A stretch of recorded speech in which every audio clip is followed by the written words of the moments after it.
Non, sérieux les gens, chaque jour qui passe, il y a toujours une nouvelle plaie qui sort.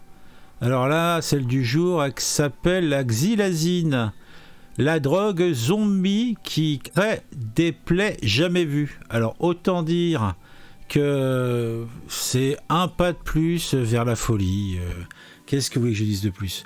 Donc ça, c'est un article que j'ai trouvé sur slate.fr. Et autant dire que c'est pas Jojo.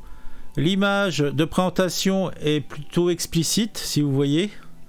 Donc autant dire que ça va pas être super gay. Bon, ça va être court quand même, rassurez-vous.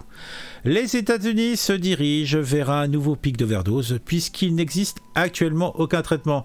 Oui, la xylazine a aussi l'avantage ou le désavantage d'avoir aucun traitement de sevrage ou quoi que ce soit. Et en plus, ça coûte rien. Hein. Alors, j'ai lu, de toute façon, ça va être confirmé dans l'article, 6 € le kilogramme. Ou plutôt 6 $ le kilogramme. En tout cas, 6 €, 6 $, en fait, qu'importe. Donc, autant dire que c'est gratos ou tout comme. Au départ, il s'agissait d'un simple tranquillisant pour animaux. Bon, déjà, si tu prends un tranquillisant pour animaux et tu te le fourres ça dans les veines, ou alors ça se picole, c'est des cachetons, c'est des picouzes, utilisé depuis le début des années 2000, mais depuis peu aux États-Unis, la xylazine est devenue la nouvelle drogue à la mode. Eh ben dis donc, super la mode. Très puissante et très dangereuse, elle est connue sous le nom de drogue zombie pour ses effets sédatifs. Eh ben dis donc, mais aussi et surtout parce que la chair de ses consommateurs a tendance à se nécroser. Waouh. Donc du George Romero sans effets spéciaux. Elle est pas belle la vie quand même. Selon Newsweek, on en trouverait actuellement dans 36 États du pays, peut-être déjà en France, allez savoir, et elle risque de se répandre de façon fulgurante en raison de son coût dérisoire. En ligne, on en trouve parfois pour 6 $ le kilogramme, soit moins de 6 €. Eh ben dis donc. Il y a tout lieu de penser qu'elle va aussi créer des embouteillages dans les hôpitaux américains, puisque les plaies créées par la consommation de xylazine sont à la fois impressionnantes, douloureuses et difficiles à traiter.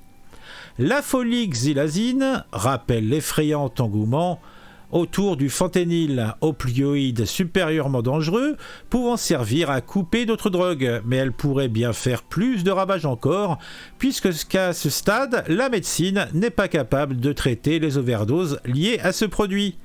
Or, depuis 2 ans, celui-ci connaît une montée en puissance aussi fulgurante que tragique. Par exemple, en 2022, 26% des morts par overdose constatées à Philadelphie étaient liées à la xylazine. Et c'est une étude qui nous le rapporte.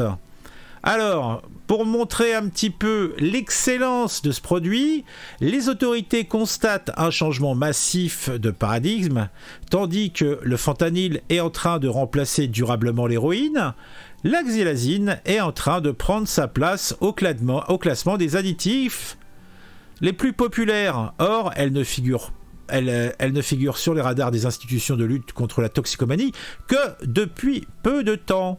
Reconnaissent les spécialistes. Cela a notamment permis des importations massives à destination du territoire américain en toute quiétude. Si la xylazine occasionne des nécroses chez ceux qui la consomment, parfois sans le savoir puisque la substance peut être mélangée à d'autres drogues plus classiques, c'est parce que son utilisation répétée fait durablement augmenter la pression sanguine, en même temps qu'elle réduit l'oxygénation de la peau.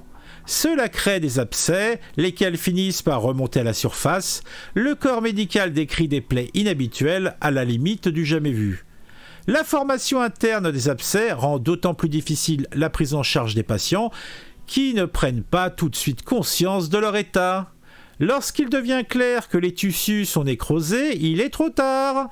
C'est ce qui différencie la xylazine des autres drogues les plus dévastatrices, avec laquelle la naissance d'abcès est immédiatement détectable. Ah, c'est le double bonheur, hein.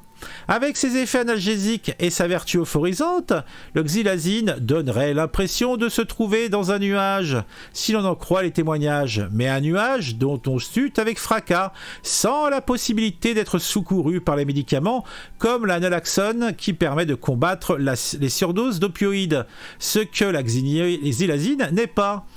Alors franchement, ceux qui consomment des drogues coupées à la xylazine ou ceux qui prennent directement de la xylazine sont suicidaires et devraient débarrasser le plancher assez rapidement, il faut croire, puisqu'il semblerait que ça soit vraiment une sacrée merdouille. Ça donne pas envie, hein. Ah, je sais pas pour vous, mais moi, je suis pas motive. En tout cas, je connaissais pas la xylazine, donc maintenant, ça y est, c'est connu. On sait, vous savez que ça existe, vous savez que ça ne tardera pas à arriver chez nous, ça se trouve c'est déjà là. Donc, méfiance pour les toxicos, hein. Faites gaffe avec quoi c'est coupé votre daube. Bon, on se retrouve bientôt pour une nouvelle vidéo sur un sujet qui m'aura intéressé et qui, je l'espère, vous intéressera. Abonnez-vous à la chaîne. Mettez un j'aime, mettez un commentaire, c'est bon pour me faire plaisir, c'est bon pour le référencement. Et puis, on se retrouve demain matin pour une vidéo sur un sujet, comme je vous l'ai dit, qui m'intéresse et qui, j'espère, vous intéresse aussi.